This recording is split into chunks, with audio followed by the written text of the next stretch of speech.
Fala, minha gente! Tudo bem com vocês? Espero que estejam maravilhosamente bem prontos para mais uma leitura da Palavra do nosso Deus, sim, maravilhoso Pai. Hoje estaremos lendo o capítulo 16 de 1 Crônicas, capítulo 3 de Tiago, capítulo 1º e único de Obadias e concluiremos a leitura no capítulo 5 de Lucas. Exatamente assim. E não vão esquecendo aí de aprender, decorar, de lembrar dos livros dos profetas menores. Eu até tenho que revisitar para ir memorizando Oséias, Joel, Amós e aí Obadias. Logo em seguida, iremos ler o Profeta Fujão amanhã, hein, minha gente? Logo mais. Já sabem de quem eu tô falando, né? Senhor Jonas. Hoje vamos a um momento de oração para logo começarmos mais uma leitura. Fecha teus olhos. Deus maravilhoso, Pai soberano, fiel, santo, Criador de todo esse vasto universo. Muito obrigada pela graça de termos a Tua palavra em mãos, termos acesso a isso que é o tesouro mais precioso que poderíamos possuir. Agradecemos a Deus pela Tua salvação, por termos crido no Teu Filho, entendido o que Ele fez na cruz em nosso favor, de quão miseráveis somos, ó Deus, sem o Teu auxílio. E Te agradecemos por ter tido misericórdia de nós, ter nos amado apesar de nós e ter nos resgatado, ó Deus, do império das trevas para o reino do Teu Filho amado. Obrigada, Pai. E pedimos que o Senhor, por meio desse poder extraordinário, fale poderosamente aos nossos corações, nos ajude a entender, Deus, todo o Teu Evangelho, aquilo que o Senhor deseja tratar conosco. Fala, nos ajuda a tirarmos as nossas dúvidas e a confiarmos no Senhor. Dar-nos fé, é o que oramos. Em nome do Teu Filho amado Jesus Cristo. Amém e amém. Capítulo 16 de 1 Crônicas, que vai dizer o seguinte: levaram a arca de Deus e a puseram no meio da tenda que Davi tinha preparado para ela. Então trouxeram holocaustos e ofertas pacíficas diante de Deus. Depois de trazer os holocaustos e as ofertas pacíficas, Davi abençoou o povo em nome do Senhor e repartiu a todos em Israel, tanto homens como mulheres, a cada um bolo de pão, um bom pedaço de carne e passas.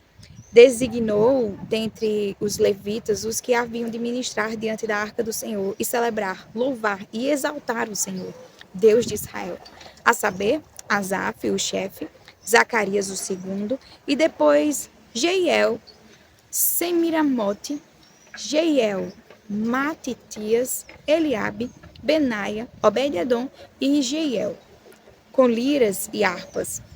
E Asaf fazia ressoar os símbolos. Os sacerdotes Benaia e Jaaziel estavam continuamente com trombetas diante da arca da aliança de Deus. Foi naquele dia que Davi encarregou pela primeira vez Asaf e seus irmãos de celebrarem com hinos o Senhor. Deem graças ao Senhor, invoquem o seu nome, tornem conhecidos entre os povos os seus feitos. Cantem a Deus, cantem louvores a Ele. Falem de todas as suas maravilhas, gloriem-se no seu santo nome. Alegre-se o coração dos que buscam o Senhor, busquem o Senhor e o seu poder. Busquem continuamente a sua presença, lembrem-se das maravilhas que Ele fez, dos seus prodígios e dos juízos dos seus lábios.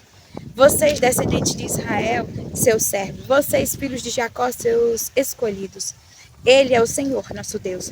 Os seus juízos permeiam toda a terra. Lembra-se perpetuamente da sua aliança, da palavra que empenhou para 1000 gerações, da aliança que fez com Abraão e do juramento que fez a Isaque, o qual confirmou a Jacó por decreto e a Israel por aliança perpétua, dizendo: eu lhe darei a terra de Canaã como porção da sua herança. Então eles eram em pequeno número, pouquíssimos e estrangeiros na terra de Canaã. Andavam de nação em nação, de um reino para o outro reino. Deus não permitiu que ninguém os oprimisse. E por amor deles, repreendeu reis, dizendo: não toquem nos meus ungidos, nem maltratem os meus profetas. Cantem ao Senhor todas as terras, proclamem a sua salvação dia após dia. Anunciem entre as nações a sua glória, entre todos os povos as suas maravilhas, porque o Senhor é grande e digno de ser louvado, mais temível do que todos os deuses. Porque todos os deuses dos povos não passam de ídolos. O Senhor, porém, fez os céus.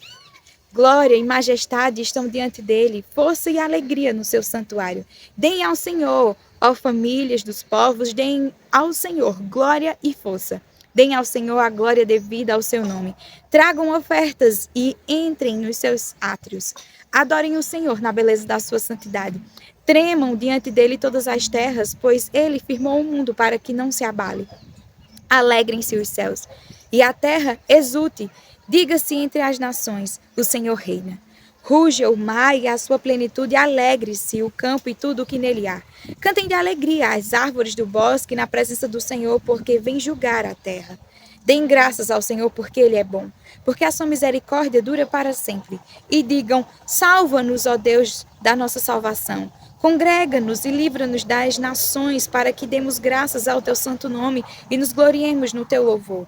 Bendito seja o Senhor, Deus de Israel, de eternidade a eternidade. E todo o povo disse amém. E louvou o Senhor. Então Davi deixou Asaf e seus irmãos ali, diante da arca da aliança do Senhor, para ministrarem continuamente diante dela, segundo o que estava ordenado para cada dia. Também deixou Obed-Edom com seus irmãos em número de 68, bem como Obed-Edom, filho de Gedutum e Osa, para serem porteiros. E deixou Zadok, os sacerdotes, e os sacerdotes, seus irmãos, diante do tabernáculo do Senhor, num lugar alto de Gibeão, para oferecerem continuamente ao Senhor os holocaustos sobre o altar dos holocaustos, de manhã e de tarde, segundo tudo que está escrito na lei que o Senhor havia ordenado a Israel. E com eles deixou Emã, Gedutum e os demais escolhidos, que foram nominalmente designados para louvar o Senhor, porque a sua misericórdia dura para sempre.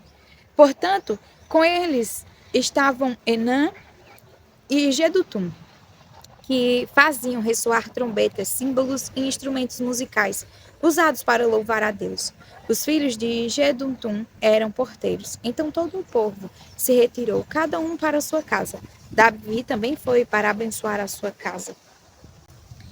Capítulo 3 do livro de Tiago. Meus irmãos, não sejam muitos de vocês mestres, sabendo que seremos julgados com mais rigor. Porque todos tropeçam em muitas coisas. Se alguém não tropeçar no falar, é um indivíduo perfeito, capaz de refrear também todo o corpo. Ora, se colocamos um freio na boca dos cavalos para que nos obedeçam, também lhes dirigimos o corpo inteiro.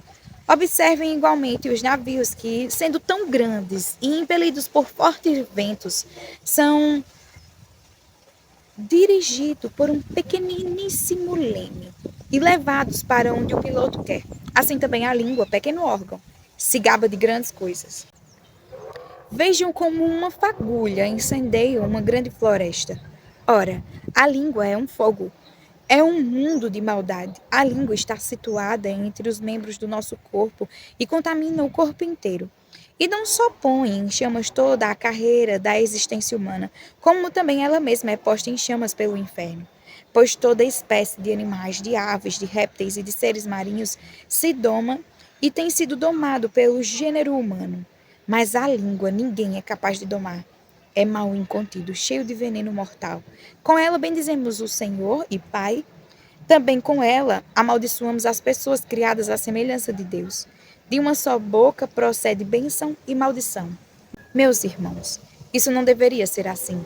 Por acaso pode a fonte jorrar do mesmo lugar água doce e água amarga? Meus irmãos, será que a figueira pode produzir azeitonas ou a videira figos? Assim também uma fonte de água salgada não pode dar água doce. Quem entre vocês é sábio e inteligente? Mostre as suas obras em mansidão e sabedoria mediante a sua boa conduta. Se, pelo contrário, vocês têm em seu coração inveja, amargura e sentimento de rivalidade, não se gloriem disso, nem mintam contra a verdade. Esta não é a sabedoria que desce lá do alto, pelo contrário, é terrena, animal e demoníaca. Pois onde há inveja e rivalidade, aí há confusão e toda espécie de coisas ruins. Mas a sabedoria lá do alto é primeiramente pura, depois pacífica, gentil, amigável, cheia de misericórdia e de bons frutos, imparcial, sem fingimento. Ora, é em paz que se semeia o fruto da justiça para os que promovem a paz. Capítulo 1º e único de Obadias. Visão de Obadias. Assim diz o Senhor Deus a respeito de Edom. Ouvimos uma notícia vinda do Senhor, e um mensageiro foi enviado às nações para dizer: preparem-se para a guerra contra Edom. Eis que fiz de você uma nação pequena entre as outras, muito desprezada. O orgulho do seu coração o enganou. Você vive nas fendas das rochas, num lugar elevado, e diz em seu íntimo: quem poderá me jogar lá para baixo?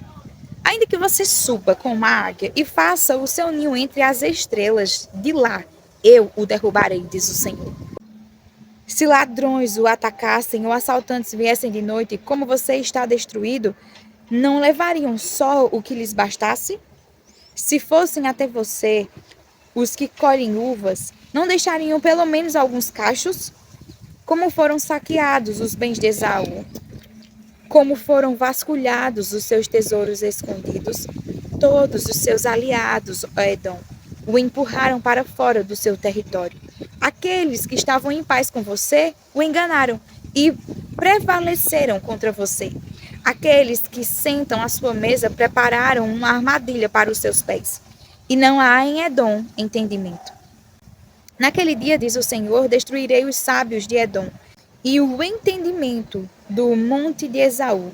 Os seus valentes, ó Temã, ficaram apavorados para que do monte de Esaú todos sejam exterminados pela matança. Por causa da violência feita ao seu irmão Jacó, você ficará coberto de vergonha e será exterminado para sempre. No dia em que estranhos levaram os bens de seu irmão Jacó, você estava presente. Quando estrangeiros entraram pelos portões e lançaram sorte sobre Jerusalém, você mesmo era um deles. Você não devia ter olhado com prazer para o dia do seu irmão, o dia da sua calamidade. Você não devia ter se alegrado pelo que aconteceu com os filhos de Judá no dia da sua ruína. Você não devia ter falado de boca cheia no dia da angústia. Você não devia ter entrado pelo portão do meu povo no dia da sua calamidade. Você não devia ter olhado com prazer para o seu mal no dia da sua calamidade. Você não devia ter posto as mãos sobre os seus bens no dia da sua calamidade. Você não devia ter parado nas encruzilhadas para exterminar os que escapassem. Você não devia ter entregado ao inimigo os que escaparam com vida no dia da angústia. Porque o dia do Senhor está prestes a vir sobre todas as nações. Você será tratado da mesma forma como tratou os outros. O mal que você fez cairá sobre a sua cabeça.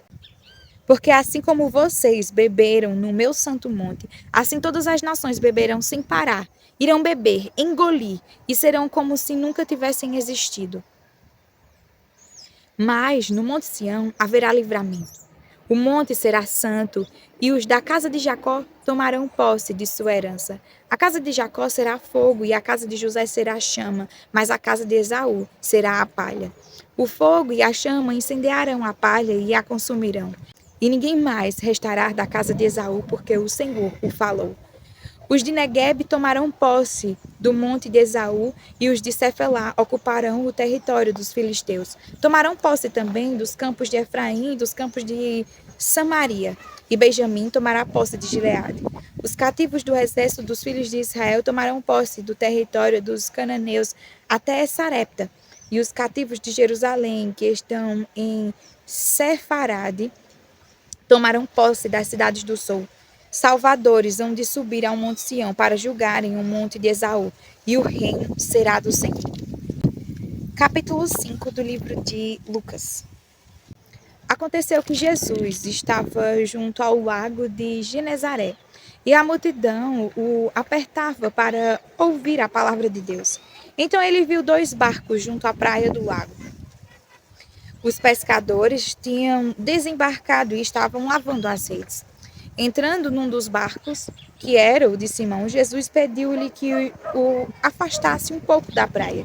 E assentando-se do barco, ensinava as multidões. Quando acabou de falar, Jesus disse a Simão: leve o barco para o lugar mais fundo do lago, e então lancem as redes de vocês para pescar. Em resposta, Simão disse: mestre, havendo trabalhado toda a noite, nada apanhamos, mas sob esta sua palavra lançarei as redes. Fazendo isso, apanharam grande quantidade de peixes e as redes deles começaram a se romper. Então fizeram sinais aos companheiros do outro barco para que fossem ajudá-los. E foram e encheram ambos os barcos, a ponto de quase afundarem.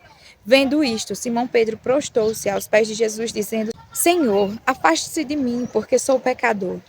Pois à vista da pesca que fizeram, a admiração se apoderou dele e de todos os seus companheiros, bem como de Tiago e João, filhos de Zebedeu, que eram seus sócios. Então Jesus disse a Simão: não tenha medo, de agora em diante você será pescador de gente. E arrastando eles os barcos para a praia, deixando tudo, o seguiram. Aconteceu que, estando Jesus numa das cidades, um homem coberto de lepra veio à sua presença. Quando ele viu Jesus, prostrou-se com o rosto em terra e pediu: Senhor, se quiser, pode purificar-me. E Jesus, estendendo a mão, tocou nele, dizendo: quero sim, fique limpo. E no mesmo instante, a lepra daquele homem desapareceu. Jesus ordenou-lhe que não contasse isso a ninguém e acrescentou: mas vá, apresente-se ao sacerdote e o ofereça pela purificação um sacrifício que Moisés ordenou, para servir de testemunho ao povo. Porém, o que se dizia a respeito de Jesus se espalhava cada vez mais, e grandes multidões afluíam para ouvir e para serem curadas de suas enfermidades. Jesus, porém, se retirava para lugares solitários e orava. E aconteceu que num daqueles dias Jesus estava ensinando e achavam-se ali assentados fariseus e mestres da lei, vindos de todas as aldeias da Galiléia, da Judéia e de Jerusalém. E o poder do Senhor estava com ele para curar. Vieram então alguns homens trazendo um paralítico, deitado num leito. Eles procuravam levá-lo para dentro e colocá-lo diante de Jesus. E não encontrando uma forma de fazer isso por causa da multidão, subiram ao telhado e por entre as telhas desceram um paralítico no seu leito, deixando-o no meio das pessoas diante de Jesus. Vendo-lhes a fé, Jesus disse ao paralítico: homem, os seus pecados estão perdoados. E os escribas e fariseus começaram a pensar: quem é este que diz blasfêmias? Quem pode perdoar pecados a não ser um, que é Deus? Jesus, porém, conhecendo os pensamentos deles, disse-lhes: o que vocês estão pensando em seu coração? O que é mais fácil? Dizer: os seus pecados estão perdoados?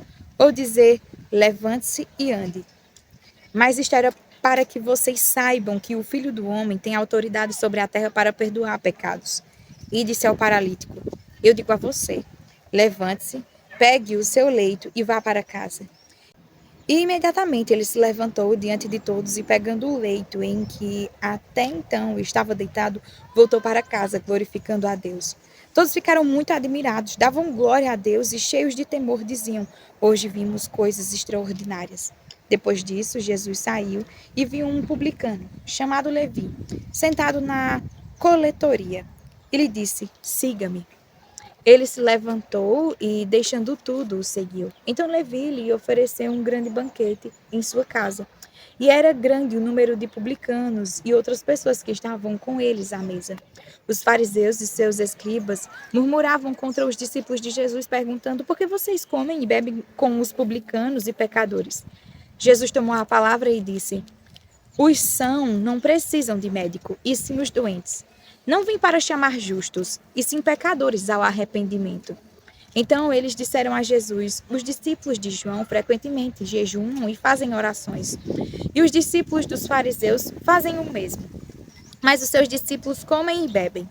Jesus, porém, lhes disse: será que vocês podem fazer com que os convidados para o casamento jejuem enquanto o noivo está com eles? No entanto, virão dias em que o noivo lhes será tirado, então naqueles dias eles vão jejuar. Também lhes contou uma parábola. Ninguém tira um pedaço de uma roupa nova para colocar sobre roupa velha, pois se o fizer, rasgará a roupa nova. E além disso, o remendo da roupa nova não combinará com a roupa velha. E ninguém põe vinho novo em odres velhos, porque se fizer isso, o vinho novo romperá os odres. O vinho se derramará e os odres se estragarão. Pelo contrário, vinho novo deve ser posto em odres novos. E ninguém, tendo bebido o vinho velho, prefere o novo, porque diz: o velho é excelente. Amém. Até mais, para mais uma leitura da palavra do Senhor. Fiquem com Deus.